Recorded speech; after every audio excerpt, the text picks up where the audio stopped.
Sometimes the things we rescue end up rescuing us instead. When loneliness weighs heavy on a man's heart, even the smallest act of kindness can change everything. Hank Barlow had spent decades alone on his Arizona ranch carrying wounds that time couldn't heal. One scorching afternoon, he found a dying pup tangled in barbed wire near an abandoned trail. The weathered cowboy couldn't walk away. He brought the creature home, nursed it back to health, and named it Dusty. For months, man and animal formed a bond deeper than either had known in years. But as Dusty grew, something wasn't right. The way it moved, watched, and howled at the desert moon. This wasn't any ordinary dog. What happens when Hank discovers the truth? Before we jump back in, tell us where you're tuning in from today, and if this story touches you, make sure you're subscribed, because tomorrow I've saved something extra special for you.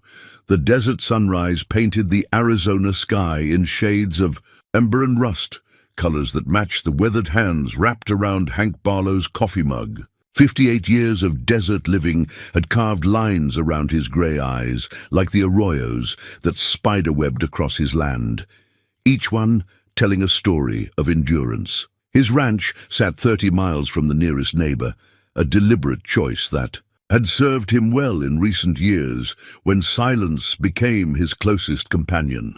The faded family photograph on his kitchen table caught the morning light, its cracked glass reflecting fragments of a life that once filled these rooms with laughter. Sarah's smile beamed up at him from beneath the splintered surface, her arm wrapped around a gap-toothed 8-year-old Emma who clutched a stuffed horse tight to her chest. Hank remembered taking that picture 20 years ago, back when his wife's garden bloomed with desert marigolds and brittlebush, when Emma's voice echoed across the canyon as she chased lizards through the sage. 5 years had passed since cancer took Sarah from him. 5 years since the last time he'd heard Emma's voice without the weight of disappointment hanging between her words. The phone hadn't rung in 3 months, not since their last stilted conversation when she'd called to tell him about her engagement to some attorney in Phoenix. He'd hung up feeling like a stranger in his own daughter's life, wondering when exactly. He'd stopped being the man she could turn to for comfort. The silence used to eat at him in those first months after Sarah's funeral. He'd find himself talking to her empty chair at the dinner table, asking her opinion about which fields needed irrigation or whether Emma would ever forgive him for the drinking that had followed her mother's death. But grief has a way of settling into a man's bones, like sediment in a riverbed, and eventually Hank had learned to carry the weight without buckling under it. His daily routine had become a meditation of sorts. Dawn meant checking the water tanks and counting cattle across the 600 acres that had been in his family for 3 generations. His grandfather had carved this spread from pure desert grit and determination, and his father had expanded it during better times when beef prices stayed steady and droughts didn't last for years. Now Hank ran a smaller operation, just enough cattle to keep the land working and his hands busy. Doc Martinez from the neighboring spread stopped by every few weeks, ostensibly to check on the shared fence line, but really to make sure Hank hadn't succumbed to the isolation that claimed so many men their age. At 72, Doc had buried 2 wives and understood the particular loneliness that comes from watching the people you love disappear one by one. They'd sit on Hank's porch as the sun set, sharing a beer and talking about everything except the empty spaces in their lives. "You ought to get yourself a dog," Doc had said more than once. "Man needs something that'll greet him at the end of the day." Hank had always deflected the suggestion. After losing Sarah and watching Emma drift away, the idea of opening his heart to another creature that would inevitably leave him seemed like inviting unnecessary pain. Better to tend his cattle, fix his fences, and find peace in the reliable rhythms of ranch work. The desert had taught him patience over the decades. Unlike the green valleys back east where Sarah had grown up, this landscape didn't give up its secrets easily. You learned to read the subtle signs, the way morning shadows fell across certain rocks, how the wind carried different scents before a storm, where the ancient saguaros stored water in their massive arms. The land demanded respect, and in return it offered a harsh kind of honesty that Hank had come to appreciate. His cattle had adapted to the environment over generations, becoming as hardy and independent as the man who tended them. They knew which waterholes lasted through the dry months, and which patches of grass would sustain them when the rains failed. Watching them navigate the challenges of desert life had taught Hank something about resilience, about finding ways to survive. When the world around you grew hostile and unforgiving, the workshop behind his house held the accumulated wisdom of 3 generations of ranchers. Hand tools worn smooth by countless hours of use, leather tack that his father had made by hand, and the kind of mechanical knowledge that came from decades of making do with what you had rather than buying new. Hank could rebuild an engine, birth a calf, or doctor a sick animal with equal skill, talents that had been passed down like family heirlooms. But the workshop also held reminders of plans that never came to fruition. The rocking horse he'd started carving for grandchildren he might never meet, Sarah's pottery wheel, dusty now, but still positioned by the window where she'd loved to work in the afternoon light.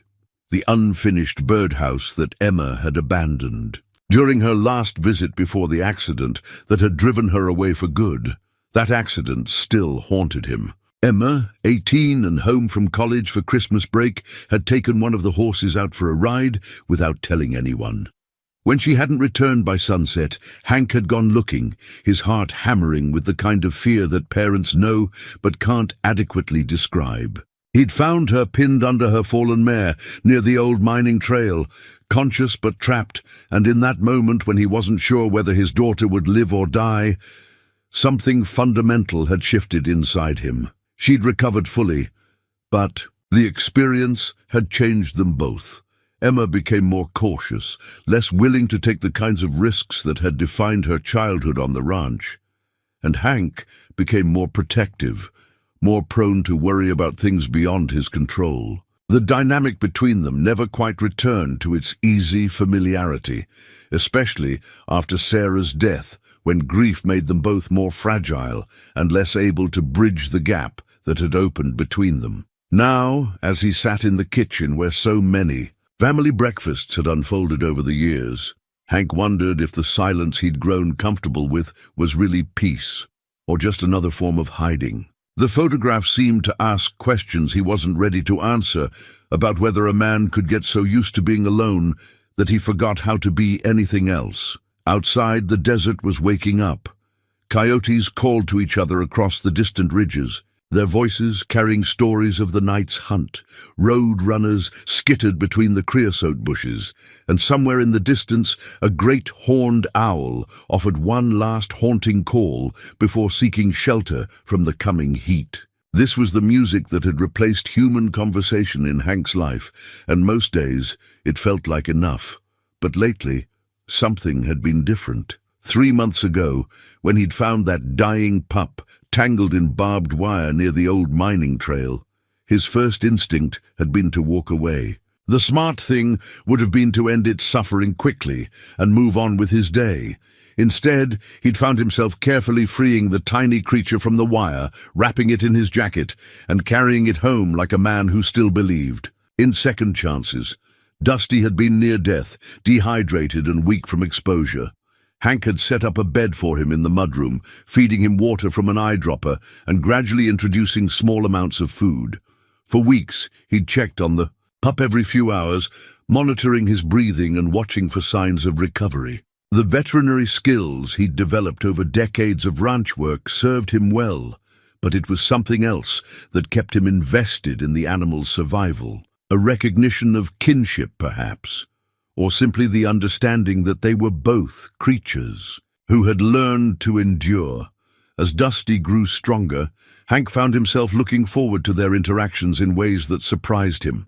The pup's eager gratitude, his quick intelligence, and his obvious attachment to his rescuer filled spaces in Hank's daily routine that he hadn't realized were empty. Here was a being who asked for nothing more than food, shelter, and the occasional scratch behind the ears, but who offered something invaluable in return, a reason to come home each evening, a presence that made the silence less complete. Now, as he finished his coffee and prepared to start another day, Hank could hear Dusty stirring in the mudroom. The sound brought a small smile to his weathered face, the first genuine expression of contentment he'd allowed himself in longer than he cared to remember. Whatever Dusty was, and Hank was beginning to suspect the animal was something more complex than the usual ranch dog, he had given an old cowboy a reason to believe that rescue could work both ways. The desert light was shifting from gold to white as the sun climbed higher, and Hank knew the day's work was waiting. But for just a moment longer, he sat with the photograph and the sounds of an awakening landscape, allowing himself to imagine what Sarah might say about his four-legged houseguest. She'd always had a way of seeing straight to the heart of things, and he suspected she'd understand why a man who'd sworn off complications had opened his door to a creature whose very presence suggested that the best chapters of his life might still be unwritten. 3 months after bringing Dusty home, Hank stood in his kitchen holding a coffee cup that had grown cold while he watched his companion through the window. The animal had doubled in size since those first fragile weeks, his coat now thick and lustrous, colored in shades of gray and russet that seemed to shift with the desert light. But it wasn't Dusty's growth that unsettled Hank, it was the way he moved. Where most dogs bounded with eager, clumsy enthusiasm, Dusty flowed across the landscape with a fluid grace that spoke of something wilder. His stride was longer, more purposeful, and when he lifted his head to scan the horizon, there was an alertness in his posture that seemed almost ancient. Last night, Hank had been awakened by a sound he'd never heard from any dog. A long, mournful howl that raised the hair on his arms and sent the cattle lowing nervously in the far pasture. The wooden box on his dresser seemed to call to him as he tried to make sense of his growing unease. Inside, Sarah's wedding ring lay nestled in faded blue velvet, the simple gold band catching light from the bedroom window. He'd taken to holding it when uncertainty overwhelmed him, as if her touch might somehow guide him through decisions he wasn't equipped to make alone. The ring was warm from his pocket as he turned it between his fingers, remembering how she'd always known what to do when life presented them with impossible choices. "What would you tell me, darling?" he whispered to the empty room. "What would you say about our unusual house guest?" The sound of tires on gravel interrupted his reverie. Doc Martinez's battered pickup pulled into the yard, but the passenger seat held someone Hank didn't recognize, a small Asian woman in pressed khakis who moved with the confidence of someone accustomed to being taken seriously despite her slight stature. "Hank," Doc called as they approached the porch, "brought someone to meet you. This is Dr. Rebecca Chen, the new veterinarian over in Tucson. Thought she might take a look at that dog of yours, make sure he's healthy." Dr. Chen's handshake was firm, her dark eyes intelligent and direct. "Doc tells me you rescued a pup from the desert. I specialize in wildlife rehabilitation, so I'm always interested in successful rescue stories." Hank felt a flutter of anxiety in his chest. "Well, he's doing fine now. Doesn't really need doctoring." "I'm sure he's thriving under your care," Dr. Chen said with a smile that didn't quite reach her eyes. "But desert rescues can be tricky.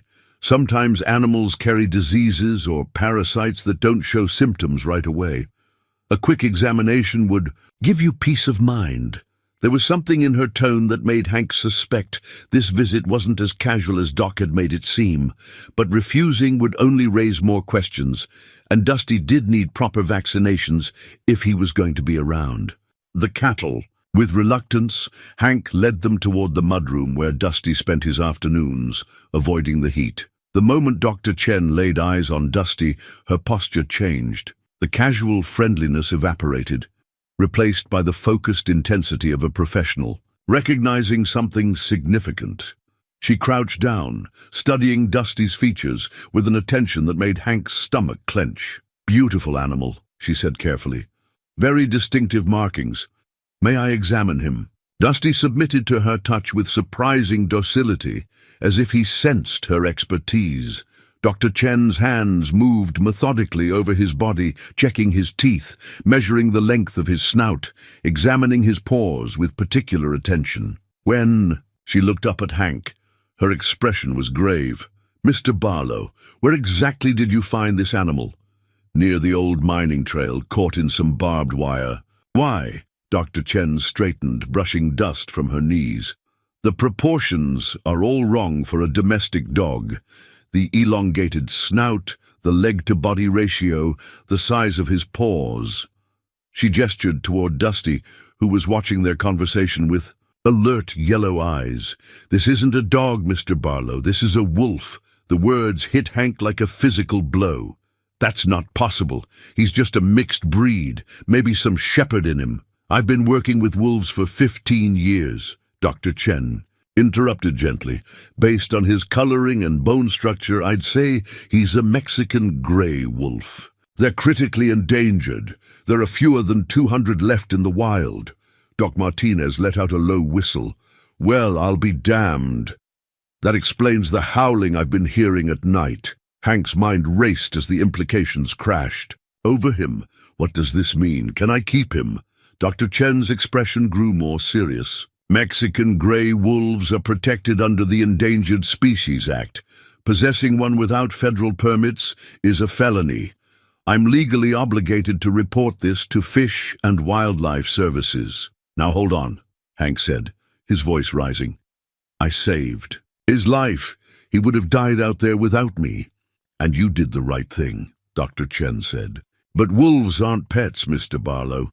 They have complex social and territorial needs that can't be met in captivity. This animal belongs in the wild, with his own kind." Hank looked at Dusty, who had moved closer and was now pressed against his leg with the loyalty that had developed over months of careful trust-building.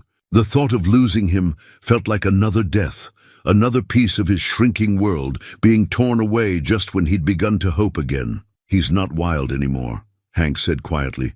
"He's part of my family now." Dr. Chen's voice softened with genuine sympathy. "I understand the bond you've formed, but keeping him is dangerous for both of you. Wolves can become unpredictable as they mature, especially males. And the legal consequences for you could be severe. Federal prison time, substantial fines. What happens if you report this? A team from Fish and Wildlife will come to assess the situation. If Dusty can't be integrated into a wild pack, he'll likely be relocated to a breeding facility or wildlife sanctuary. The goal is always preservation of the species." The wooden box in Hank's pocket seemed to grow heavier as he absorbed this information. Sarah had always believed in doing the right thing, even when it hurt. But what was right in a situation like this? Was it preserving an endangered species, or honoring the bond between two creatures who had saved each other from loneliness? "How long do I have?" Hank asked.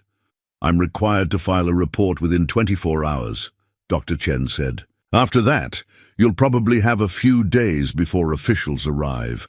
I'm sorry, Mr. Barlow. I know this isn't what you wanted to hear." After they left, Hank sat on his porch with Dusty at his feet, watching the sun sink toward the western mountains. The animal's presence had become so natural, so essential to his daily rhythm, that imagining life without him felt like stepping backward into the grey emptiness that had consumed him after Sarah's death. He pulled out his phone and stared at Emma's number, thumb hovering over the call button. She was a smart woman, college-educated, probably knew about laws and regulations, but calling her would mean admitting that he'd been living a lie for months, that the dog he'd mentioned in their brief conversations was actually an endangered species that could land him in federal prison. The thought of losing both Dusty and what remained of his relationship with Emma made his chest tight with panic. But as he looked into those intelligent yellow eyes, Hank realized that some bonds transcended legal definitions. Dusty had chosen him just as surely as he'd chosen Dusty, and that choice meant something that couldn't be dismissed by bureaucrats who'd never understood the particular loneliness of desert living. Sarah's ring was warm against his palm as he made his decision. He had perhaps 48 hours to figure out how to protect the creature who had become his companion, his purpose, and the closest thing to family he had left. Whatever it took, whatever the consequences, Hank Barlow wasn't going to let another piece of his heart be taken away without a fight. The unopened letter sat in Hank's desk drawer like an accusation, its corners softened by 2 years of guilt. And Emma's careful handwriting, growing faint along the edges. He'd found it in his mailbox the morning after one of their worst phone fights, when words had been spoken that couldn't be taken back, and silences had stretched too long. The return address was enough to tell him it contained either forgiveness or goodbye, and he'd never been brave enough to discover which. Now, with Dr. Chen's deadline ticking away, Hank pulled the envelope from beneath old bills and insurance. Papers, turning it over in his weathered hands. Emma's script was precise, controlled, so different from the wild loops and flourishes of her childhood thank-you notes and school reports. This was the handwriting of a woman who'd learned to guard her emotions, and Hank suspected he was largely responsible for that change. Instead of opening it, he set the letter aside and turned to his computer, a machine that Sarah had insisted. They buy years ago, and that had mostly gathered dust since her death. The internet connection was slow but functional, and within an hour he'd learned more about Mexican grey wolves than he'd ever imagined possible. The articles painted a picture of an apex predator nearly extinct, reduced to a remnant population through decades of hunting and habitat loss. The survivors were each genetically precious, their DNA carefully tracked and managed by federal agencies. Wolves in the wild lived in complex family structures, communicated through howls that could carry for miles, and required territories of hundreds of square miles to sustain their natural behaviors. As he read, Hank watched Dusty through the window, noting behaviors he'd previously attributed to unusual intelligence or good breeding. The way Dusty marked specific fence posts with meticulous regularity, his habit of howling at dawn and dusk, always facing different directions, as if sending messages across the desert. The careful way he stalked and caught mice in the barn, dispatching them with swift efficiency that spoke of instincts far older than domestication. "You've been trying to tell me all along, haven't you?" Hank murmured as Dusty appeared at the door, mud on his paws from investigating the stock tank. Over the next few days, Hank began making subtle modifications to his property. He reinforced the chicken coop after finding it torn open, though no chickens were missing. Dusty had apparently been testing its defenses rather than hunting. He installed higher fencing around the garden, remembering Sarah's voice complaining about coyotes. Most importantly, he began extending his evening walks with Dusty, letting the animal set the pace and direction, learning to read the landscape through wolf eyes. The phone rang on Wednesday evening as Hank was preparing dinner. Emma's name on the caller ID made his stomach tighten with familiar anxiety. "Hi, Dad." Her voice carried the cautious warmth she'd developed over years of walking on eggshells around his moods. "Emma, good to hear from you. I was thinking about coming out for Thanksgiving this year, if that's okay with you." The invitation surprised him. They'd spent the last 3 holidays apart, the distance between them measured in more than miles. "Of course it's okay. You're always welcome here. I know things have been difficult between us," she said carefully, "but I've been thinking about Mom a lot lately, and how she always said family was what mattered most." Hank closed his eyes, remembering Sarah's voice saying those exact words during the terrible months after Emma's accident, when his drinking had become a wedge between them, and silence had replaced conversation at the dinner table. The guilt had been overwhelming, his daughter nearly dying while he'd been in town, 3 sheets to the wind and unreachable when she'd needed him most. "Your mother was a wise woman," he said quietly. "She was, and she loved you, Dad, even when you made it hard for her to show it." The words hit him like a gentle punch to the chest. After Sarah's funeral, when Emma had confronted him about his drinking with tears streaming down her face, he'd been too raw and defensive to hear the love beneath her anger. She'd accused him of choosing alcohol over family, and he'd accused Her of not understanding what it felt like to lose the person who'd been your anchor for 30 years. They'd both said things that cut deep, and the wounds had never properly healed. "I've been sober for 3 years now," he said, the admission coming easier than he'd expected. "I know, Doc Martinez told me." Of course, Doc had been reporting back. To her, Hank should have realized that Emma would have her ways of keeping track of him, even from a distance. "I got myself a dog," Hank said, surprising himself with the partial truth. "Company, you know, rescued him from the desert." "That's good, Dad. Mom always said you needed something to take care of." After they hung up, Hank sat on his porch watching. Dusty patrolled the perimeter of the yard with methodical precision. The wolf moved like liquid shadow in the gathering dusk, his ears constantly swiveling to catch sounds beyond human perception. When he caught Hank watching, Dusty approached and settled at his feet with a soft exhale that sounded almost like contentment. "We're going to have company for Thanksgiving," Hank told him. "My daughter. You'll like her, I think. She's got her mother's eyes and her mother's heart." Dusty's ears perked at the serious tone, and he lifted his head to study Hank's face with those unnervingly intelligent yellow eyes. The next morning, Miguel Herrera arrived to help with fence repairs on the north pasture. The young ranch hand had been working part-time for Hank since his own family's place had struggled through the drought, and his presence was a welcome reminder that not all of Hank's relationships had to be complicated by history and regret. "Senor, Hank, what kind of tracks are these?"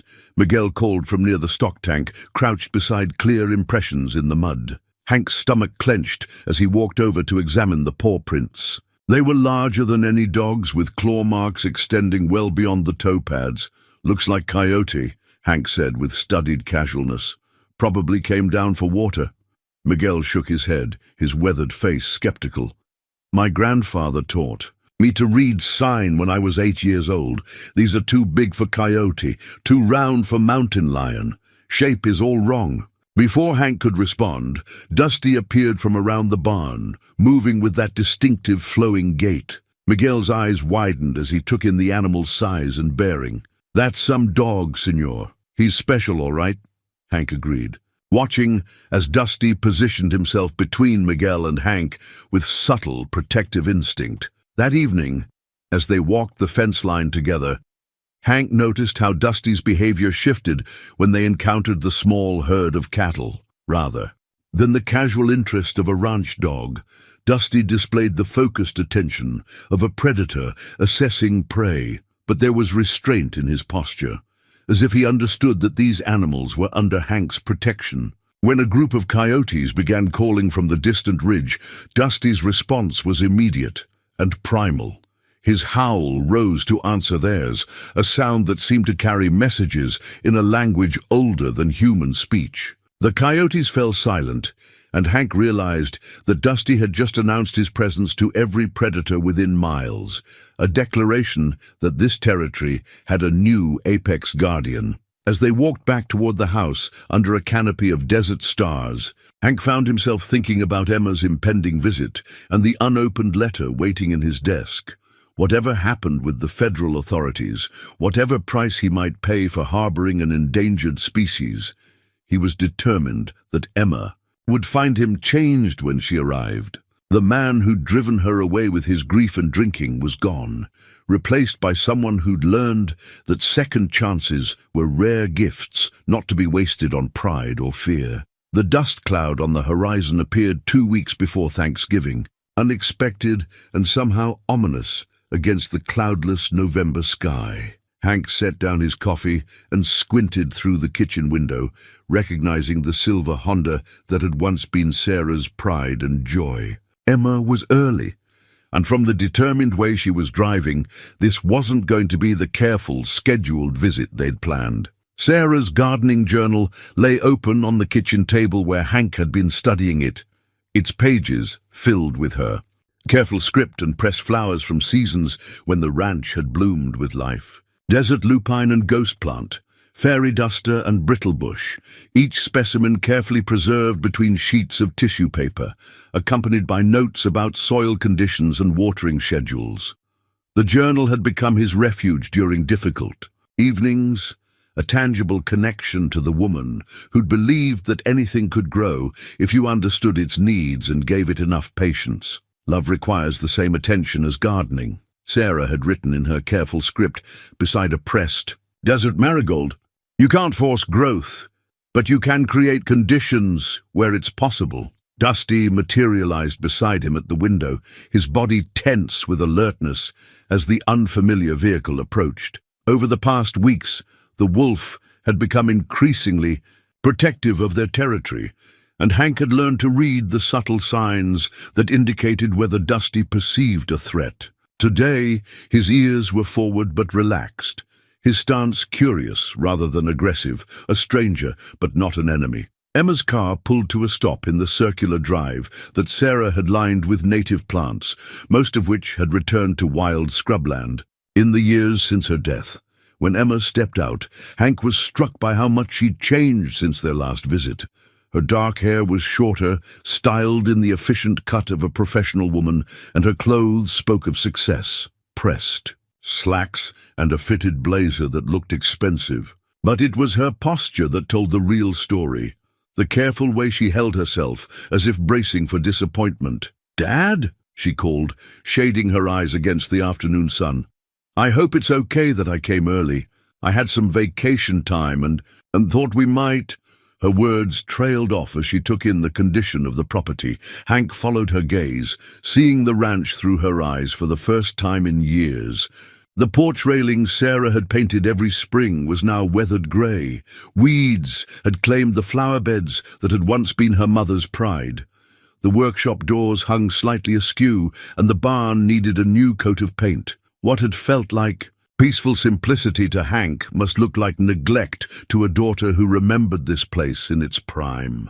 "Hi, sweetheart," Hank said, stepping onto the porch with Dusty at his side. "You're welcome any time, you know that." Emma's attention fixed on Dusty, and Hank held his breath as she studied the animal he described as a rescue dog. At 6 months old, Dusty had reached nearly full size, his grey and russet coat thick for winter, his bearing unmistakably wild despite months of domestication. "This is Dusty," Hank said, his voice carefully neutral. "The one I told you about." "He's beautiful," Emma said, approaching with the caution of someone who'd grown up around animals. "And big. What kind of mix is he?" "Shepherd, maybe some husky," Hank replied, the lie coming easier with practice. "Found him near death out on the trail." Dusty allowed Emma to extend her hand for him to sniff, his yellow eyes studying her face, with an intensity that made Hank nervous. After a moment, the wolf's tail gave a tentative wag, and he stepped closer to accept her touch. "Hello, beautiful boy," Emma murmured, scratching behind his ears. "You're lucky Dad found you." They stood there for a moment, daughter and wolf getting acquainted, while Hank wrestled with the knowledge that everything about this reunion was built on deception. Emma thought she was meeting her father's rescue dog, not an endangered species, that could destroy what remained of their relationship if the truth came out. "The house looks different," Emma said as they walked toward the front door. "Smaller somehow." "Things change when you're living alone," Hank admitted. "Your mother always had projects going, improvements and such. I'm more of a maintenance man." Inside, Emma's inspection was gentle but thorough. She noticed the dust on Sarah's piano, the stack of unopened mail on the kitchen counter, the way certain rooms felt abandoned rather than lived in. But she also noticed the dishes washed and put away, the absence of empty bottles that had cluttered the counters during his drinking years, the careful way he'd preserved her mother's garden journal. "You've been reading Mom's notes," she observed, touching the open page with its pressed desert lupine. "Helps me remember her voice," Hank said. "She had opinions about everything, including how to make things grow in this desert." "She had opinions about people too," Emma said softly. "She always said you were like her succulents, capable of surviving anything. But you bloomed better with a little attention." The observation hit closer to home than Hank was comfortable with. "How's David?" he asked, changing the subject to safer ground. Emma's face brightened. "Actually, that's part of why I came early. We set a date Next October. I wanted to ask if you'd walk me down the aisle. The request caught Hank off guard, emotion tightening his throat. After years of careful distance, the idea that Emma still wanted him in that role felt like undeserved grace. I'd be honored, he said simply. David's a good man, Dad. You'll like him. He's patient and kind, and he makes me laugh. Mom would have approved. Then I approved too. That evening, they sat on the porch as they had during Emma's childhood, watching the sunset paint the desert in shades of gold and crimson. Dusty lay between them, his presence somehow making conversation easier than it had been in years. I've missed this, Emma said, gesturing toward the vast landscape. The quiet. In Phoenix, there's always noise, traffic, construction, people. Sometimes I forget how peaceful it can be out here. Peaceful's one word for it, Hank said. Your mother used to say it was like living inside a prayer. She was right. There's something about this place. Emma stopped as Dusty suddenly lifted, his head, ears swiveling toward the distant ridges. A moment later, the evening silence was broken by his howl, long and mournful and unlike anything Emma had ever heard from a domestic dog. What was that? She asked, startled. He does that sometimes, Hank said, his heart hammering. Talks to the coyotes, I guess. Desert dogs are different from city ones. Emma watched as Dusty's howl was answered by distant voices from the hills. Not coyotes, but something deeper, more resonant. The sound raised goosebumps on her arms and made the vast desert feel suddenly less empty. It's beautiful, she said softly. Haunting. Your mother would have loved him, Hank said. And for the first time in years, that wasn't a painful thought. Sarah had always been drawn to wild things, understanding that some creatures needed freedom more than comfort. If she were here now, she'd probably see straight through to Dusty's true nature and find a way to protect both the wolf and the man who'd claimed him as family. As the stars emerged overhead and the desert settled into its nocturnal rhythms, Hank allowed himself to hope that maybe, with Emma here and Dusty at his side, he might finally create the conditions where love could grow again, even if that love was built on secrets he wasn't yet brave enough to share. The rusty cattle brand hung on the workshop wall like a piece of family scripture, its iron letters spelling out Circle B in the flowing script that Hank's grandfather had designed nearly a century ago. 3 generations of Barlow men had heated that brand in forge fires and pressed it into the flanks of cattle, marking ownership in the ancient way of ranchers who understood that some claims transcended legal documents.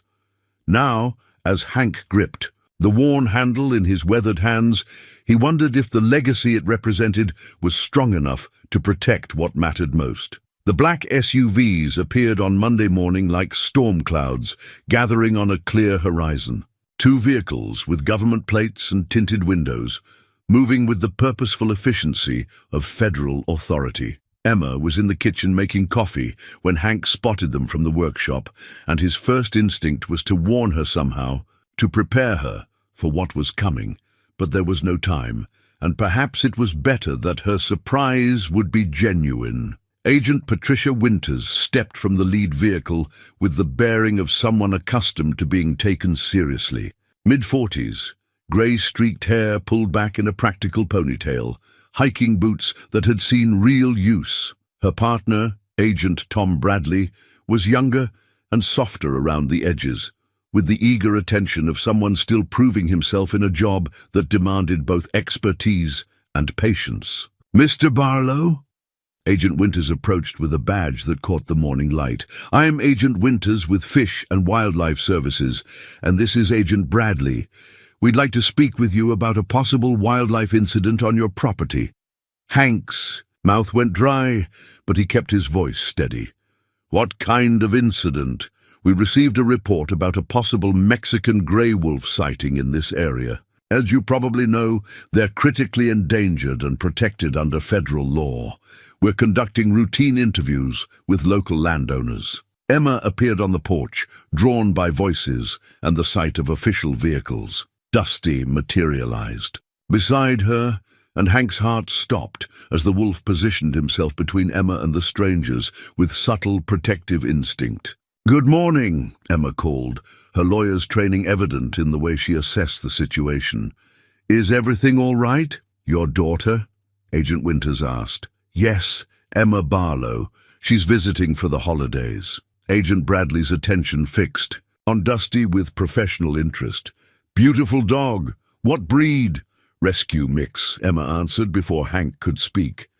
Dad found him half dead in the desert. Aren't you lucky, Dusty? At the sound of his name, Dusty's tail wagged, and he trotted down the steps to investigate the newcomers. Agent Bradley extended his hand for the wolf to sniff, and Hank held his breath as two federal agents examined an endangered species they believed to be a domestic dog. Shepherd mix? Agent Winters asked, running her hand along Dusty's flank. That's what the vet thinks, Hank said, the lie burning his throat. Some husky, maybe. He's been such a blessing for Dad, Emma added, her voice warm with genuine affection. Having company has made such a difference in his mood. He was pretty isolated after Mom died. Agent Winters nodded sympathetically. Grief can be overwhelming. Animals often provide comfort when people can't.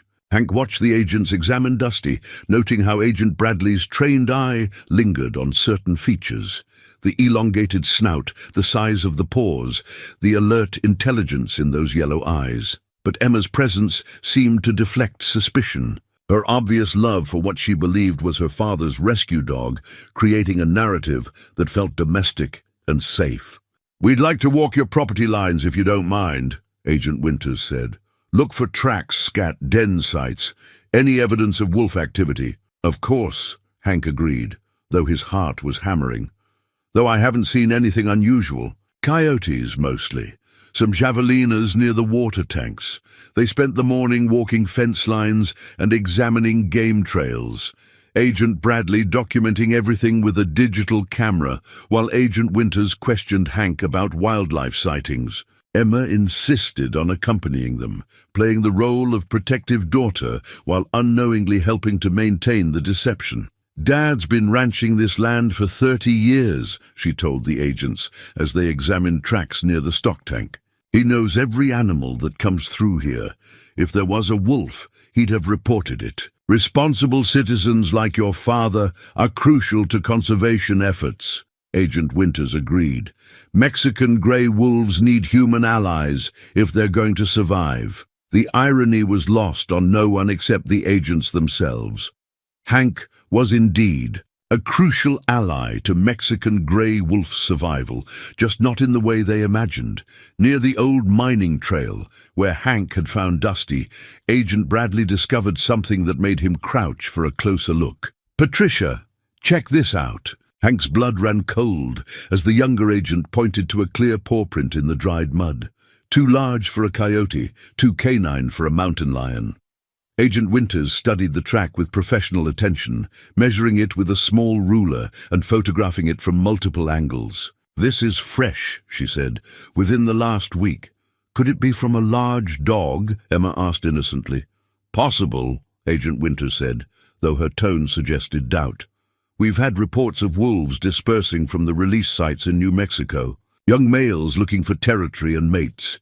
They continued their search for another hour, finding scattered evidence that could be interpreted multiple ways. Scat that might belong to a large dog or a small wolf. Scratches on trees that could indicate territorial marking. Disturbances in the underbrush that suggested the passage of something substantial. We'd like to set up some trail cameras, Agent Bradley said as they concluded their survey. Motion-activated wireless transmission. They won't interfere with your operations, but they'll help us monitor wildlife activity. Hank's mouth went dry. How long would they stay up? Standard monitoring period is 30 days, Agent Winters explained. If we don't capture evidence of wolf activity by then, we'll remove them and close the investigation.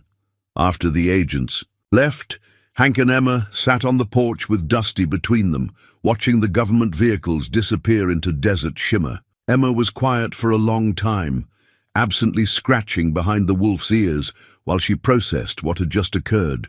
Dad, she said finally, that dog of yours, Dusty, there's something different about him, isn't there? Hank's chest tightened.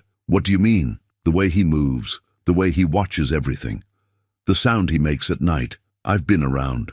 Ranch dogs my whole life, and he's not like any of them. For a moment, Hank considered telling her the truth, laying out the whole impossible situation and trusting her to understand why he'd made the choices he had. But the weight of potential consequences held him back.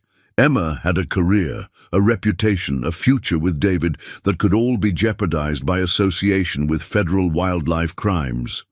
He's special, Hank said carefully. Been through a lot before. I found him. Sometimes trauma changes an animal, makes them more aware, more careful. Emma nodded, but something in her expression suggested she wasn't entirely convinced. Those agents seem professional, competent. If there really is a wolf out here, they'll find it. I suppose they will, Hank agreed, his hand unconsciously moving to touch the cattle brand in his pocket, the small piece of family iron he'd taken to carrying as a talisman. His grandfather had built this ranch with nothing but determination and the understanding that some things were worth fighting for.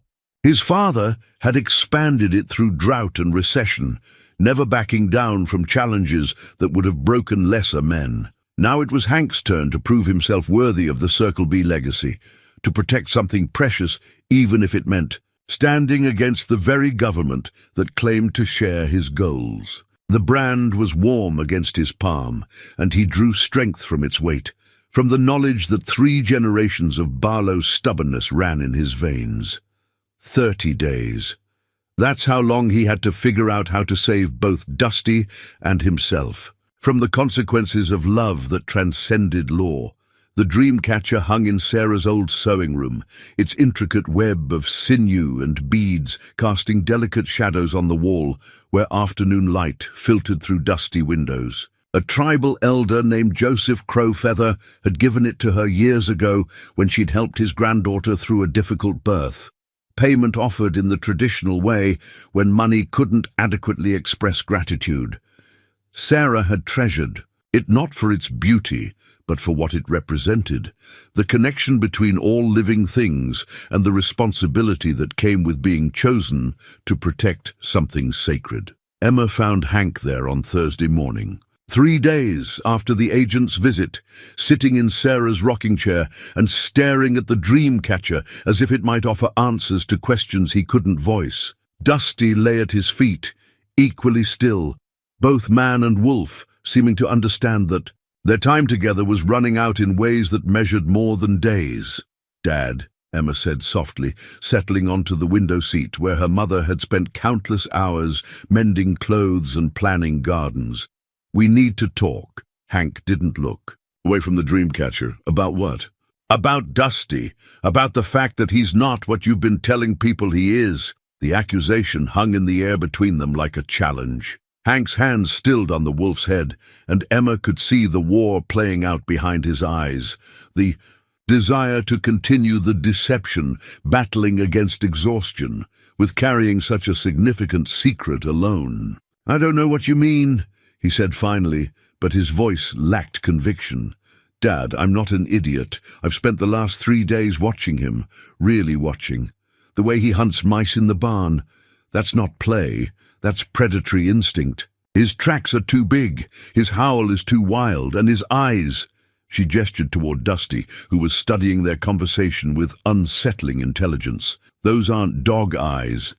Hank was quiet for so long that Emma began to wonder if he would respond at all. When he finally spoke, his voice was barely above a whisper. "He's a Mexican gray wolf." The admission seemed to deflate him, as if keeping the secret had required physical strength he could no longer maintain. Emma felt a mixture of vindication and terror wash over her. Vindication at having her suspicions confirmed, terror at the implications of what her father had just confessed. "Jesus, Dad, do you have any idea what you've done? What kind of legal trouble you're in?" "I know exactly what I've done," Hank said, his voice gaining strength. "I saved a dying animal that nobody else would have bothered with. I gave him a home when the alternative was death, And now the federal government is looking for him. Emma's voice rose with panic. Those agents yesterday, they weren't here by coincidence. Someone reported a wolf sighting, and when they find out you've been harboring an endangered species, they won't find out. How can you possibly believe that? They're setting up cameras, Dad. Trail cameras that will capture every movement on this property. The moment Dusty steps in front of one of them, it's over. Hank finally looked at her, and Emma was startled by the depth of pain in his eyes. I can't lose him, Emma. I know how that sounds. I know it's not rational, but I can't. He struggled for words. He's what pulled me back from the edge after your mother died, when I was drinking myself to death and pushing away everyone who cared about me. He gave me a reason to get up in the morning, and I understand that. I do. But keeping him is destroying any chance you have of... A knock at the front door interrupted their argument. Through the window, Emma could see an elderly Native American man standing on the porch, his weathered face patient but serious. Dusty's ears perked up, and he moved to the window with interest rather than alarm. That's Joseph Crow Feather, Hank said, relief evident in his voice. He might have some answers. Joseph's presence filled the room with a kind of calm authority that Emma associated with people who'd spent their lives listening to the wisdom of elders. His grey hair was braided with leather and beads, and his hands bore the calluses of someone who still worked with traditional tools. I've been watching the government men, he said without preamble, settling into the chair Hank offered. They're looking for the wrong thing in the wrong way. What do you mean? Emma asked. Wolves aren't possessions to be owned or lost. They're spirits that choose their own families. Joseph's eyes moved to Dusty, who approached with cautious respect. This one chose well. The law doesn't see it that way, Emma said. The law says, my father is committing a federal crime. The law is written by people who've forgotten that we don't own the earth. We're part of it. Joseph extended his hand to Dusty, who sniffed briefly before allowing the touch. In our tradition, when a wild spirit chooses to live with humans, it's because both have something to learn from each other. What if the agents find him? Hank asked. Then they'll take him to a place where he'll be safe but not free, alive but not truly living. Is that what you want for him? The question hung heavy in the afternoon air. Emma watched her father wrestle with an impossible choice. Keeping Dusty meant risking his own freedom, but letting him go meant breaking a bond that had literally saved his life. There might be another way, Joseph said quietly, but it would require trust in something larger than human law. Before he could explain, the sky outside darkened with the sudden violence of a desert storm. Rain began hammering the roof with surprising intensity, and lightning split the air with electric fury. Dusty grew agitated, pacing to the window and back, his primitive instincts responding to atmospheric pressure, changes that humans couldn't detect. He needs to run, Joseph observed. Storm energy calls to the wolf spirit. As if responding to the elder's words, Dusty moved to the door and whined, a sound they'd never heard from him before, plaintive and urgent. When Hank opened the door, the wolf bolted into the storm without hesitation, disappearing into the curtain of rain and wind. "Dusty!" Emma called, but he was already gone, claimed by forces older than domestication. For 2 days, they searched. Hank walked the fence lines, calling Dusty's name, while Emma drove the ranch roads in her car, windows down, despite the continuing drizzle. Miguel joined the search on horseback, covering ground that vehicles couldn't reach. Even Doc Martinez helped, using his knowledge of wildlife patterns to suggest places a confused animal might seek shelter. Word of the missing dog spread through the sparse ranching community. Neighbors who rarely spoke called to offer help or report possible sightings. Mrs. Henderson from the next ranch over mentioned seeing something large and gray near her chicken coop. The feed store owner in town asked if Hank wanted to post a reward notice on their bulletin board, but it was Miguel who voiced what everyone was thinking as they gathered in Hank's kitchen on the second evening, exhausted and empty-handed. "Senor," Hank, forgive me, but that animal, he moves like no dog I've ever seen. My grandfather would say he has the spirit of something that belongs to the wind. Emma saw understanding dawn in the faces around the table. These were people who'd lived close to the land all their lives, who understood the difference between domestic and wild. Their willingness to help search had been motivated by loyalty to Hank, but their silence afterward would depend on their judgment of what they'd really been looking for.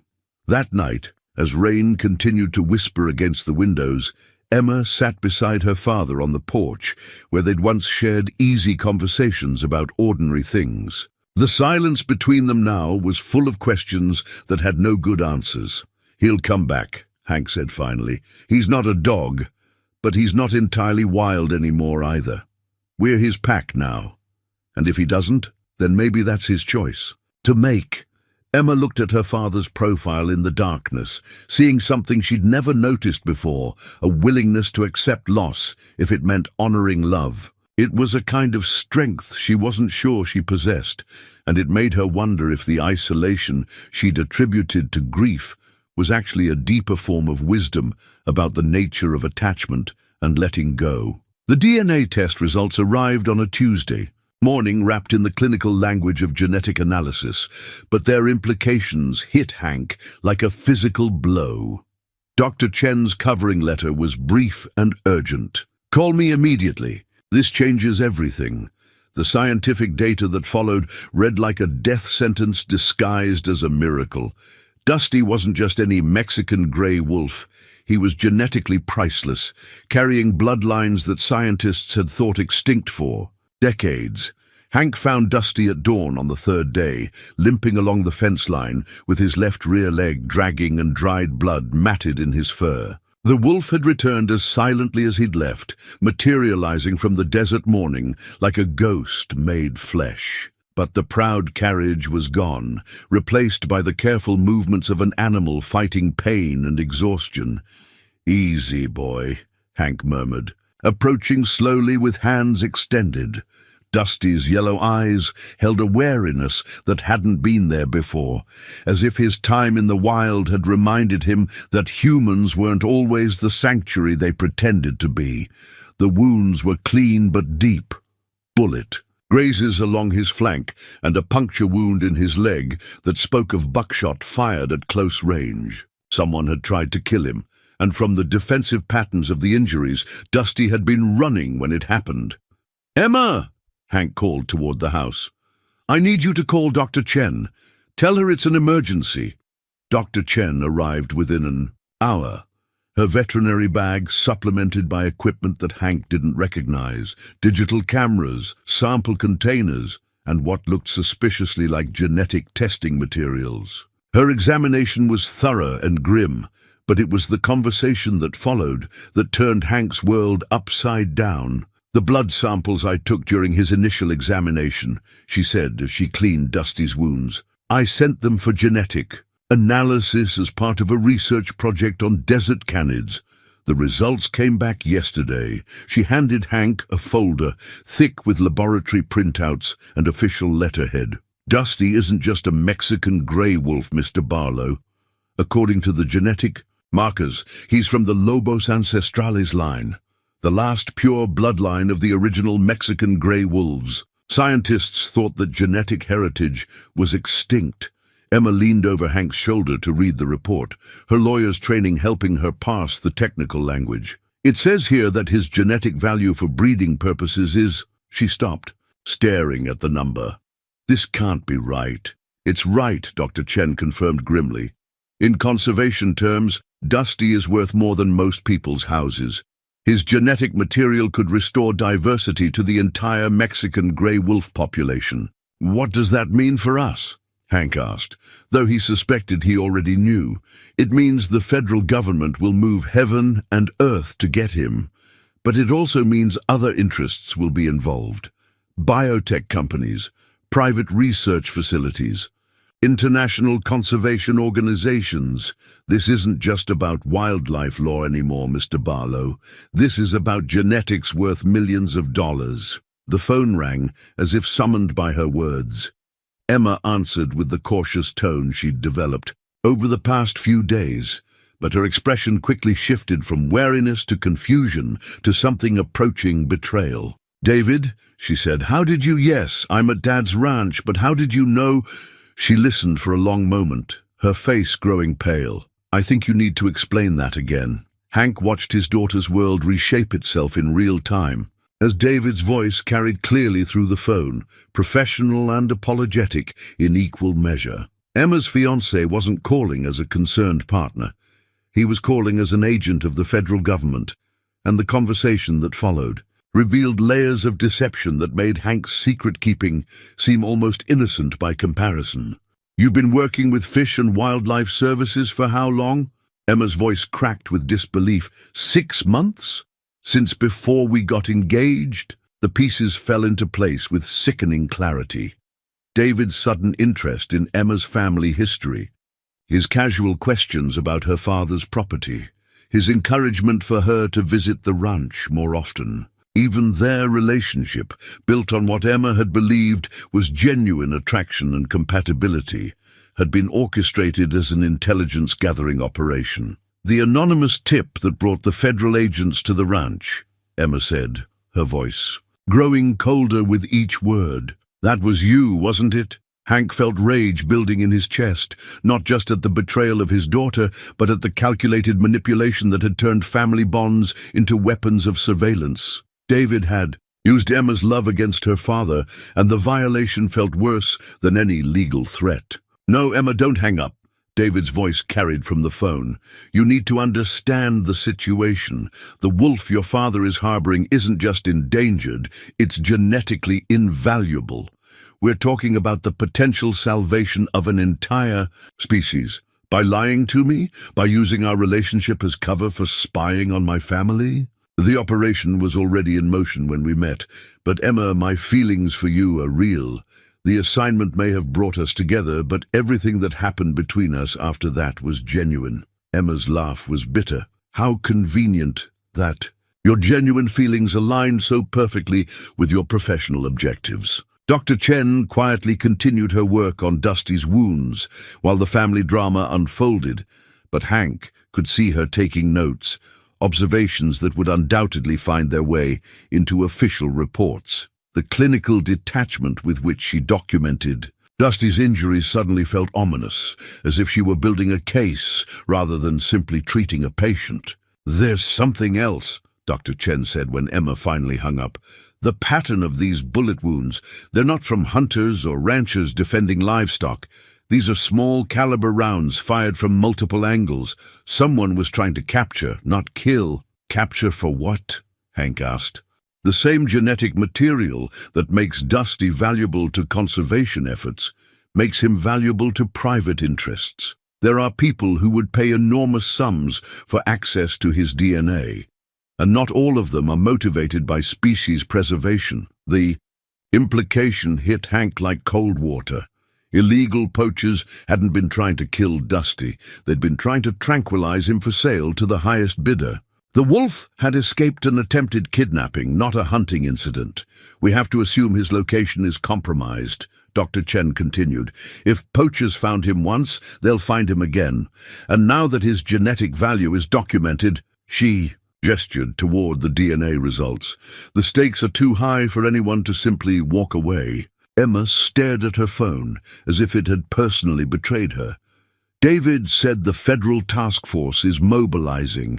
They'll be here tomorrow with a full team. Agents, geneticists, wildlife specialists. And he said something about corporate representatives." "What kind of corporate representatives?" Hank asked. "Biogenesis Corporation. Apparently, they've been lobbying for access to endangered species genetic material for research purposes. David said they're prepared to offer significant compensation to the government and to—" She looked at her father with something approaching horror. "To you, Dad. They want to buy him. The idea of Dusty being reduced to a commodity, his life and freedom measured in dollars and genetic potential, made Hank's stomach turn. But it was the recognition that everyone, federal agents, corporate interests, even his own daughter's fiancé, had been playing a longer game than he'd realized. That truly shook him. "They've been watching us," he said quietly. "All of us. This whole time." "It looks that way," Dr. Chen agreed. "The question now is what you're going to do about it." Outside, Dusty lay in the afternoon shade, his wounds cleaned and bandaged, but his spirit clearly diminished by whatever he'd experienced during his time away. The proud, confident animal who'd bonded with Hank over months of trust-building had been replaced by a creature that understood, perhaps for the first time, that the human world could be as dangerous as any natural predator. Emma sat beside her. Father on the porch steps, both of them watching the wolf who had become the center of forces larger than any of them had imagined. The comfortable deceptions that had sustained their reunion were gone, replaced by the hard knowledge that their choices in the next 24 hours would determine not just Dusty's fate, but the future of their own relationship and possibly their freedom. "Dad," Emma said finally, "I need you to know that whatever David's original motives were, whatever games the federal government has been playing, I'm on your side. Whatever you decide to do, whatever it costs, I'm with you." Words carried the weight of a daughter choosing her father over her future, family loyalty over legal safety. And as Hank looked into Emma's eyes, Sarah's eyes, he saw the kind of courage that had built the Barlow legacy, the willingness to stand against impossible odds when something precious was at stake. The DNA results rustled in the desert wind, their scientific certainty mocking the uncertainty of everything else. Tomorrow, the full weight of federal authority would descend on the ranch, backed by corporate money and legal power that could crush an aging cowboy and his wounded wolf without a second thought. But tonight, for the first time in years, Hank. Barlow wasn't facing the future alone. Sarah's brass compass lay warm in Hank's palm as he crouched beside Dusty in the pre-dawn darkness, the needle pointing steadily north toward the Apache reservation lands that stretched beyond the horizon, like a promise of sanctuary. The antique instrument had belonged to Sarah's grandfather, a surveyor who'd mapped mining claims across the Southwest during the territorial days, and she'd carried it on every hiking trip they'd taken together during their 30 years of marriage. Now, as federal agents slept in the motel 30 miles away, preparing for a dawn raid that would end his freedom, Hank trusted the compass to guide him toward one last desperate gamble. "We're going to disappear for a while," he whispered to Dusty, whose yellow eyes reflected starlight with predatory alertness. The wolf's wounds had healed enough for travel, though he still favored his left rear leg. "Just you and me, like it should have been from the beginning." They'd left the ranch at midnight, Hank carrying only essential supplies, in a pack that Sarah had used for their wilderness camping trips. Water, jerky, basic medical supplies, and the compass that had never led them astray. Behind them, the house sat dark and empty, though Hank suspected it wouldn't remain that way for long. The terrain grew rougher as they moved away from ranch roads and into country that hadn't changed since Apache warriors had used these same trails to evade cavalry. Patrols. Dusty seemed to understand that stealth was paramount, his paws finding silent purchase on rocks and sand, while Hank struggled to match the wolf's natural grace. They were both wounded, Dusty physically, Hank emotionally, but they moved with shared purpose through landscape that offered concealment to those who understood its secrets. By dawn, they'd covered 8 miles and reached the first of the water sources that Hank remembered from his younger days when hunting and fishing had taken him deep into wilderness that most people never saw. A hidden spring fed a small pool surrounded by cottonwoods, the kind of place where Apache families had camped for generations before European settlement changed the rules of survival. Hank allowed himself to rest, while Dusty drank deeply and explored scents that spoke of other wildlife, deer, javelina, coyotes that had passed this way recently. The wolf's demeanor began to change as they moved deeper into country where his instincts were assets rather than liabilities. His posture straightened, his movements became more confident, and the wariness that had marked him since his encounter with poachers began to fade. "This is what you needed, isn't it?" Hank murmured, watching Dusty test the wind with nostrils that could detect information invisible to human senses. Room to be what you really are.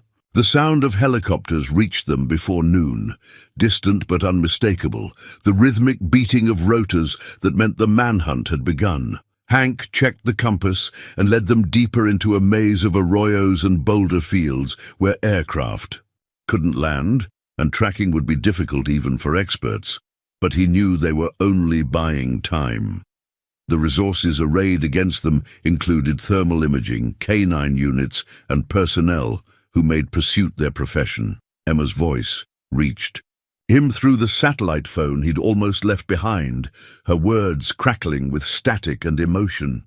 "Dad, where are you?" The federal task force arrived this morning with enough firepower to invade a small country. David's here, looking like someone shot his dog. They've got search teams, helicopters, and something called a genetic recovery specialist who talks about Dusty like he's a museum exhibit. "Are you all right?" Hank asked, though he could hear the strain in her voice. "I'm furious, if that counts as all right. Furious at David for lying to me. Furious at myself for falling for it, and furious at the whole system that thinks an animal's value can be measured in dollars and breeding potential." Her voice cracked slightly. "Dad, they're treating this like a terrorist incident. They've got roadblocks, aerial surveillance, and they're talking about bringing in tracking dogs. They won't find us," Hank said with more confidence than he felt. "Maybe not right away, but you can't run forever. And Dad, there's something else. Joseph Crowfeather was here an hour ago. He said he needed to speak with you, that there were people who might help, but time was running out." After she hung up, Hank studied the compass needle and made a decision that would have terrified him a week ago. The Apache Reservation was sovereign territory where federal jurisdiction became complicated, and if Joseph had resources willing to help, it was worth the risk of exposure. They moved through the afternoon heat, following game trails that paralleled the reservation boundary. Dusty's hunting instincts were fully engaged now, his attention shifting constantly between potential prey and potential threats. When a jackrabbit bolted from cover, the wolf's pursuit was swift and lethal, providing them both with fresh meat that Hank cooked over a fire so small it barely qualified as flame. "You're teaching me things I forgot I knew," Hank admitted as they shared the meal. "Been so long since I had to live off the land, I'd almost convinced myself I couldn't do it anymore." The helicopter sounds had grown more distant as the day progressed, but Hank knew the searchers were establishing a perimeter, cordoning off escape routes, and forcing him toward terrain where capture would be inevitable. The chess game was entering its final phases, and his opponents had resources he couldn't match. Joseph Crowfeather appeared as the sun was setting, materializing from rocks and shadow, with the silent approach that marked men who'd learned hunting, skills from grandfathers, who remembered when stealth meant survival. With him came two younger men whose presence radiated competence and caution. "They're calling you an eco-terrorist on the news," Joseph said without preamble. "Federal fugitive harboring stolen genetic material worth millions of dollars." "That's one way to look at it," Hank replied. "Our way is different. We see a man protecting a brother who chose him as family." Joseph's weathered hand gestured toward Dusty, who watched the newcomers with alert but unalarmed attention. "The old stories tell us that wolves and humans were partners before governments taught us to be enemies," one of the younger men introduced. As Thomas, Joseph's grandson, and a lawyer specializing in tribal sovereignty issues, spread a map on the ground between them. "The reservation boundary is 2 miles north of here. Once you cross onto tribal land, federal jurisdiction becomes contested territory. We can't stop them from pursuing, but we can slow them down with legal challenges while other options are explored." "What other options?" Hank asked. "There are people who believe that genetic diversity shouldn't be owned by corporations or governments," the third man said. His name was Carlos, and something in his manner suggested military training. "Networks that help preserve endangered species outside official channels. They're prepared to offer sanctuary to both of you, but it would mean leaving the country." The proposition hung heavy in the desert air. Exile in exchange for freedom, surrender of everything familiar in order to protect what had become most precious. Hank thought of the ranch that had been in his family for 3 generations, of Emma's upcoming wedding, of the life he'd built through decades of patient accumulation. "How long do I have to decide?" he asked. "Not long," Thomas said, checking his watch. "Federal forces are planning a dawn sweep of this entire area. They've got thermal imaging and tracking teams that will be hard to evade in daylight." As if summoned by his words, Emma's voice called from the darkness beyond their small camp. She emerged from the boulder field, her city clothes torn by thorns, and her face streaked with exhaustion, but her eyes blazing with determination that reminded Hank powerfully of her mother. "I've been tracking you for 6 hours," she said, settling beside the fire without invitation. "Following water sources and reading sign the way you taught me when I was 12. "Emma, you shouldn't be here," Hank protested.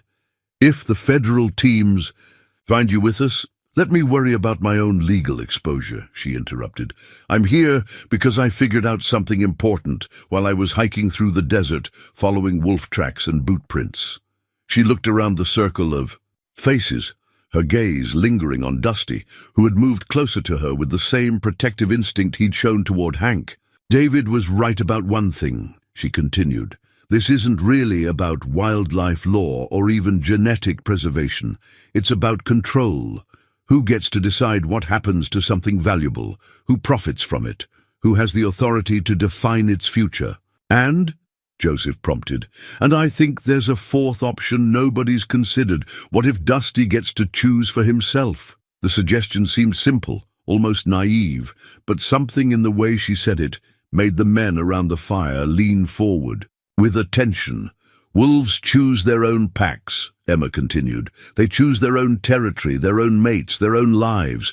Everyone's been treating Dusty like he's property to be allocated, but what if we let him decide where he belongs?" Thomas nodded slowly.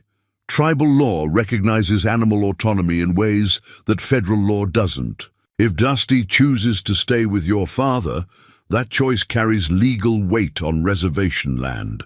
But only if we can get them to the reservation," Carlos added, "and only if the choice is made publicly, with witnesses who can testify to its authenticity." Hank looked at the compass in his hand, its needle pointing steadily north toward lands where different rules applied and different forms of justice might be possible. Around him, people who barely knew him were preparing to risk their own safety for a principle that transcended law.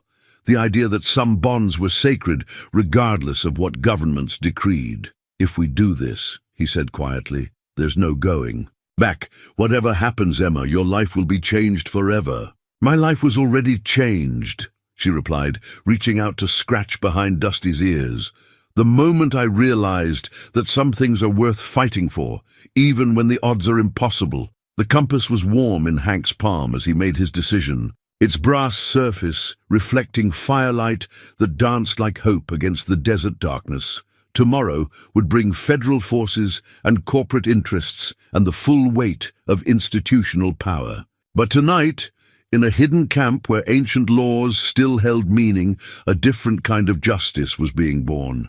Dawn broke over the ancient cave where Hank and Dusty had sheltered through the night, revealing walls covered in petroglyphs that spoke of connections between humans and wolves, stretching back thousands of years. Among the painted symbols, a fossilized paw print pressed into stone caught the morning light, evidence of some long-dead wolf who had once walked this exact ground, leaving behind proof that this bond transcended the brief history of governments and laws. Hank traced the fossilized print with his fingertip, marveling at how perfectly Dusty's paw matched the ancient impression. The wolf lay beside him, alert but calm, as if he too understood that they had reached a place where time folded back on itself, and the oldest truths still held power. The sound of vehicles approaching shattered the morning stillness. Through the cave mouth, Hank could see black SUVs taking positions along the ridge, their occupants deploying with military precision. Agent Winter's voice carried across the desert air, amplified by electronic equipment that turned her words into commands, echoing off canyon walls. "Mr. Barlow, this is Agent Patricia Winters with Fish and Wildlife Services. You're surrounded by federal agents, and we need you to come out of the cave with your hands visible." Hank checked the rifle he'd brought from the ranch, his grandfather's Winchester, loaded but not chambered. He had no intention of shooting anyone, but 30 years of ranching had taught him that predators respected strength more than vulnerability. "I'm armed, but I don't want trouble," Hank called back. "I just want to talk. We're not here to hurt. You were the wolf, Mr. Barlow, but harboring an endangered species is a federal crime, and we need to resolve this situation peacefully." Dusty moved to the cave mouth, positioning himself between Hank and the agents, with protective instinct that had nothing to do with training.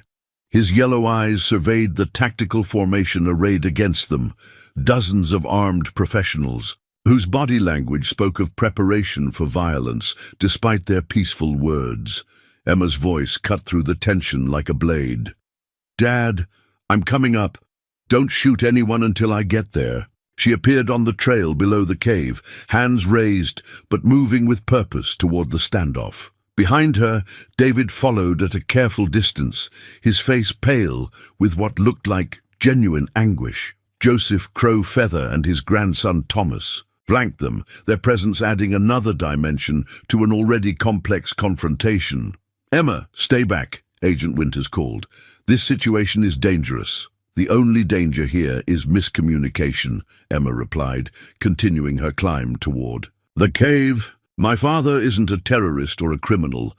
He's a grieving man who formed a bond with an animal that saved his life." Agent Winters emerged from behind her vehicle, weapon holstered but ready, her professional demeanor masking something that looked like personal conflict. "Miss Barlow, your father is in possession of genetic material worth millions of dollars to conservation efforts. This isn't about sentiment. It's about species survival." "And what about his survival?" Emma reached the cave mouth, positioning herself between the agents and her father. "What about the survival of bonds that transcend monetary value?" From his position in the shadows, Hank could see the media circus assembling on the perimeter. News trucks with satellite dishes, reporters, speaking into cameras, and what looked suspiciously like corporate representatives in expensive suits. The story had become national news, and the resolution would be watched by millions. "Agent Winters," Thomas called from the slope below, his voice carrying legal authority. "You're on the border of sovereign tribal territory. Any action you take here falls under contested jurisdiction." "I'm aware of the complications," Winters replied, though something in her tone suggested frustration with those complications. "But federal law supersedes tribal sovereignty when it comes to endangered species protection." David stepped forward, his movement drawing Dusty's immediate attention. The wolf's hackles rose slightly, sensing threat in the man who had betrayed his pack. "Mr. Barlow," David called, his voice strained with emotion. "I know you have no reason to trust me, but I need you to understand something. This operation, it wasn't supposed to happen this way." "David, shut up," Agent Winters warned, but he continued. "The original plan was to verify the wolf's presence and arrange voluntary surrender with full compensation and visitation rights. But once the genetic tests came back, showing his breeding value, corporate interests got involved, and everything changed." "What kind of corporate interests?" Emma demanded. Agent Winters looked like she wanted to silence David, but something in her expression suggested she was struggling with her own conscience. "Biogenesis Corporation has lobbied the Department of Interior for access to endangered species genetic material. They've offered substantial funding for conservation programs in exchange for breeding rights." "So this isn't about conservation," Hank said, stepping into the light, with his rifle held low but ready. "It's about profit." "It's about both," Winters replied, but her voice lacked conviction. "Conservation requires funding, and genetic diversity requires breeding programs." Dusty moved closer to Hank, pressing against his leg with the same loyalty he'd shown since those first desperate days of recovery. The wolf's presence seemed to remind everyone that this wasn't an abstract debate about policy. This was about a living creature whose choices and bonds meant nothing to the systems that claimed to protect him. "Agent Winters," Joseph called from below, "in our tradition, when a wild spirit chooses to live with humans, that choice must be honored. The law that matters here is older than your government. Mr. Crowfeather, I respect your traditions, but I have federal obligations. What obligations do you have to your own father?" The question came from Emma, whose lawyer's instincts had apparently detected something in the agent's demeanor. "Because you've been looking at my dad like you understand exactly what he's going through." Agent Winters was quiet for a long moment, her professional mask slipping to reveal something raw and personal beneath. When she spoke again, her voice was softer, more human. "My father was a Vietnam veteran who came home broken and angry and isolated. After my mother left, he lived alone on 40 acres in Montana, getting more bitter and paranoid every year. I tried to help, tried to get him into programs, tried to bridge the gap between us." She paused, looking directly at Hank. "He died alone, Mr. Barlow.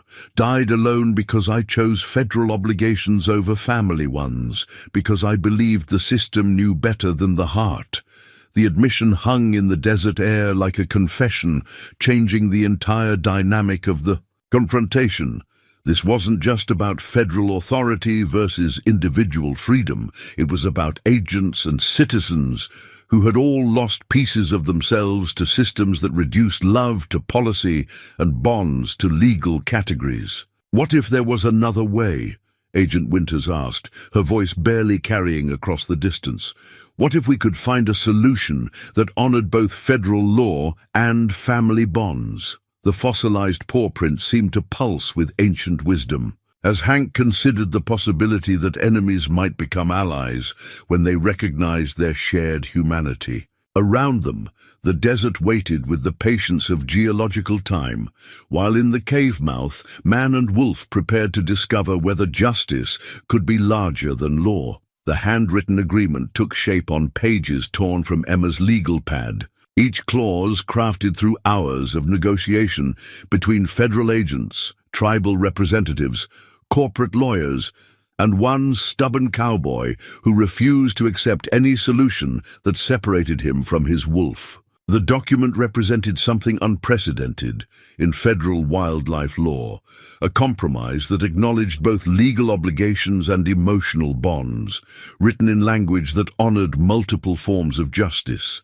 Agent Winters sat cross-legged on the cave floor, her federal authority temporarily set aside in favor of human problem-solving. Across from her, Emma worked through legal language, while Thomas provided tribal law perspective and David offered federal regulatory expertise. Hank remained at the cave mouth with Dusty, watching the media circus below while listening to terms that would reshape his life in ways he was still trying to understand. "The ambassador program has precedent," Agent Winters explained, reading from notes she'd taken during phone calls with her superiors.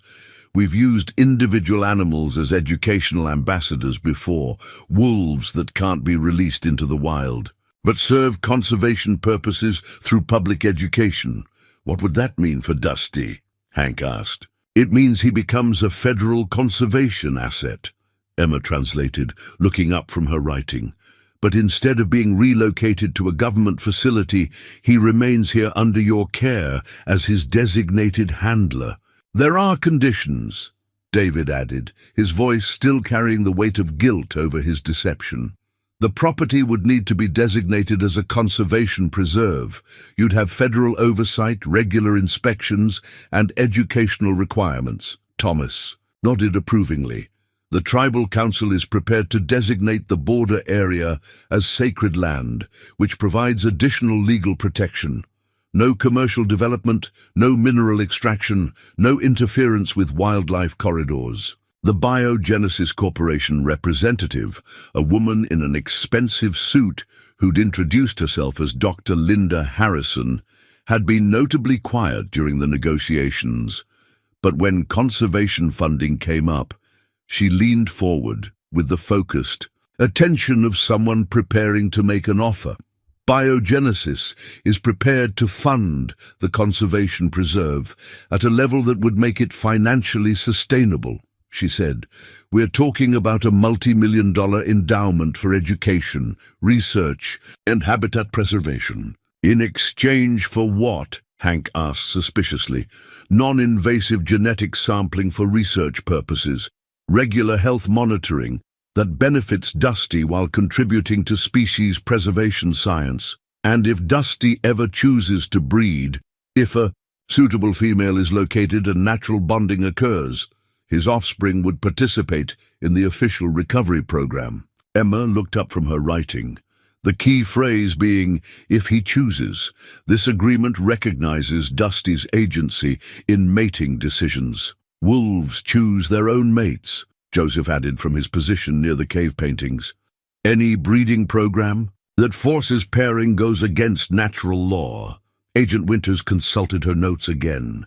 The Department of Interior has agreed to experimental status for this arrangement. If it works, if Dusty serves effectively as an ambassador while remaining bonded to Mr. Barlow, it could become a model for other human-wildlife partnerships. And if it doesn't work, Hank asked, then the standard protocols apply. Relocation to an official breeding facility or wildlife sanctuary.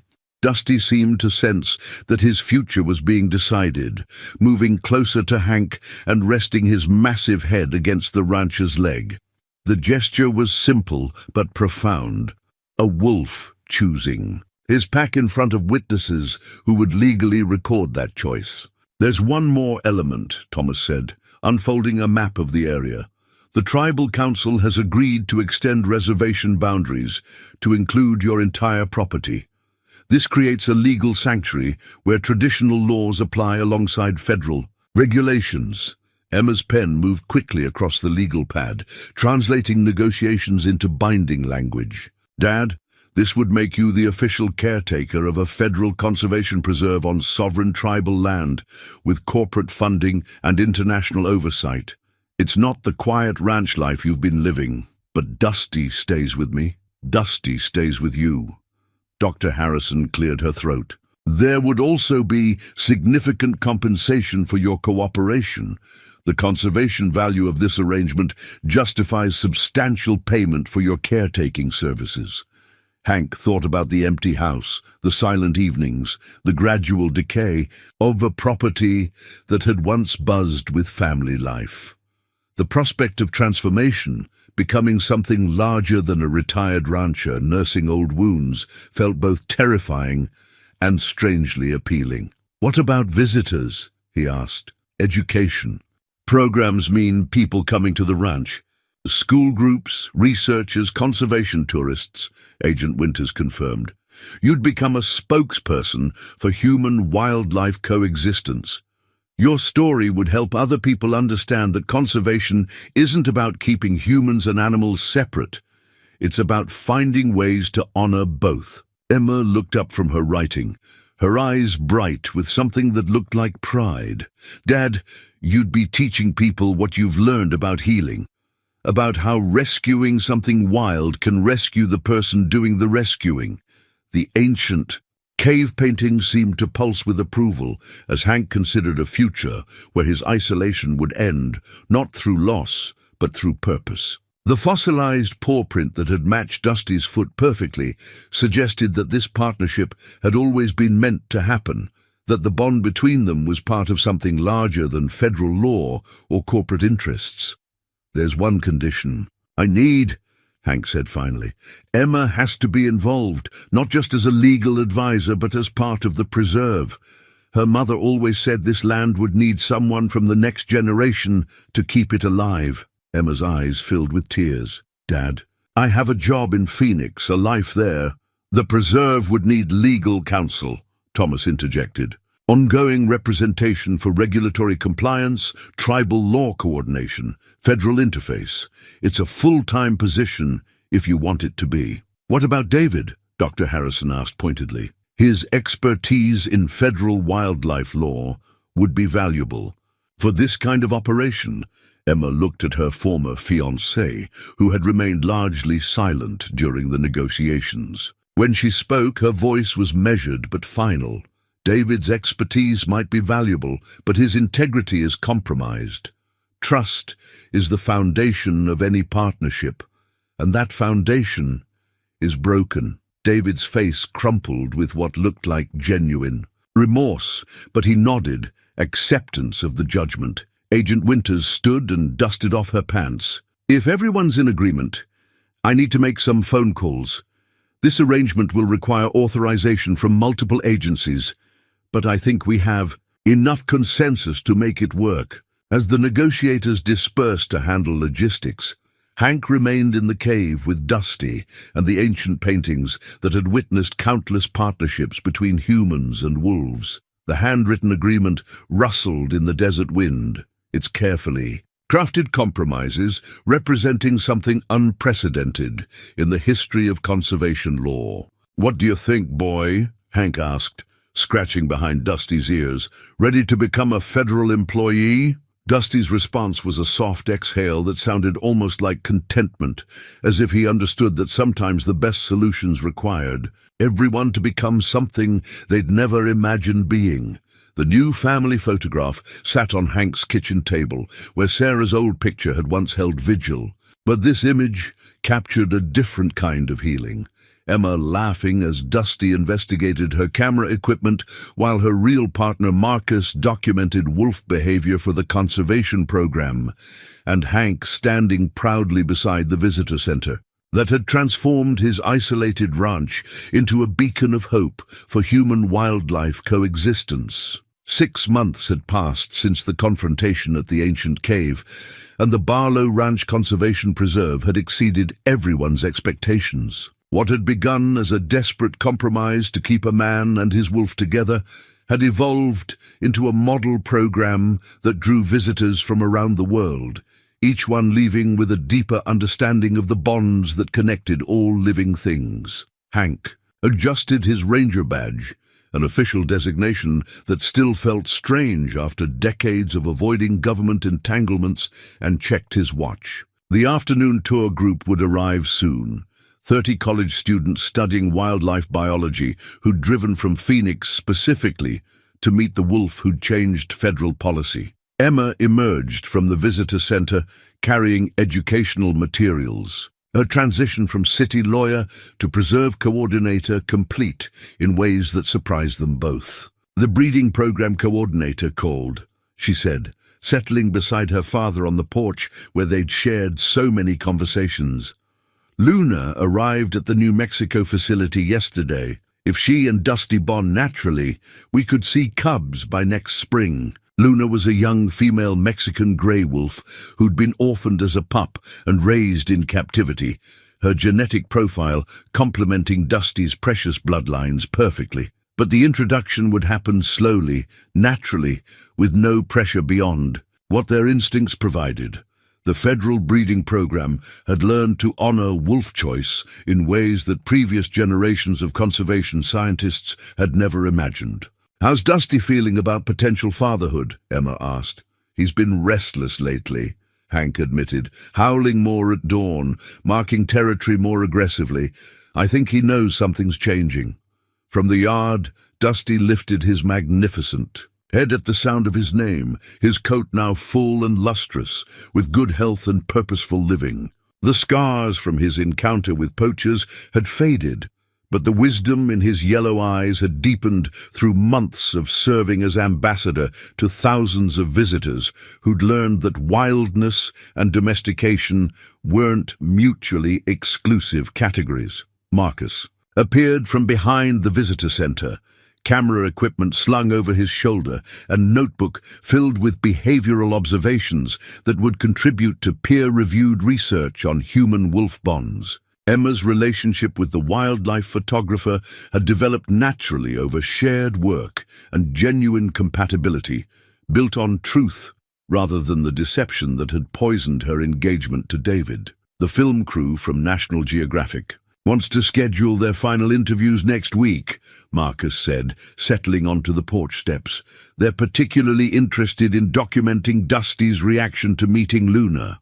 The documentary had been following their story since the federal agreement was signed, capturing the transformation of an isolated ranch into a conservation success story. But more importantly, it was documenting something that wildlife agencies were beginning to understand, that individual bonds between humans and animals could serve conservation goals more effectively than institutional programs that ignored emotional connections. Joseph Crowfeather's truck appeared on the horizon, raising a familiar dust cloud that had become a weekly sight since the preserve opened. The tribal elder had become an integral part of the education program, sharing traditional knowledge about wolves that complemented scientific research with indigenous wisdom. His presence reminded visitors that the relationship between humans and wolves was ancient, complex, and sacred in ways that transcended policy debates. Joseph's bringing the youth group from the reservation school, Emma said, checking her schedule. 15 kids who want to learn traditional tracking methods and modern conservation science, Marcus added. The combination is powerful, traditional, knowledge informing contemporary research. Hank nodded, remembering his own childhood when tracking skills were survival tools rather than educational programs. The integration of old wisdom with new science had become a hallmark of the preserve, attracting researchers who understood that innovation required honoring what had worked for thousands of years. Dr. Chen's veterinary clinic had expanded to include a research component, with graduate students studying the physiological effects of human-wolf bonding on both species. Her preliminary findings suggested that Dusty's stress hormones had decreased significantly since the preserve opened, while Hank's own health markers, blood pressure, heart rate, depression indicators, had improved dramatically. Speaking of research, Emma said, the university wants to establish a field station here. Permanent housing for graduate students, laboratory facilities, long-term behavioral studies. More changes, Hank observed, though his tone carried acceptance rather than resistance. Good changes, though. Mom always said this land had the potential to teach people important things about living in harmony with the natural world. As if, summoned by her mention, a photograph of Sarah caught the afternoon light from its place on the kitchen windowsill. But instead of the painful reminder it had once been, her image now felt like a blessing on the work they were doing. Confirmation that love could indeed create conditions where anything might grow. The first visitors of the afternoon began arriving. Families. From Tucson, retirees from Colorado, international tourists whose understanding of American wildlife conservation would be shaped by what they experienced at the preserve. Hank straightened his uniform shirt and prepared to tell his story again, the tale of rescue that had become mutual salvation. Still surprises me sometimes, he said to Emma as they watched Dusty greet the arriving children with patient dignity. How saving one wounded animal turned into all this. Maybe that's how all the best changes happen, Emma replied. Someone makes one decent choice, and it ripples out in ways they never imagined.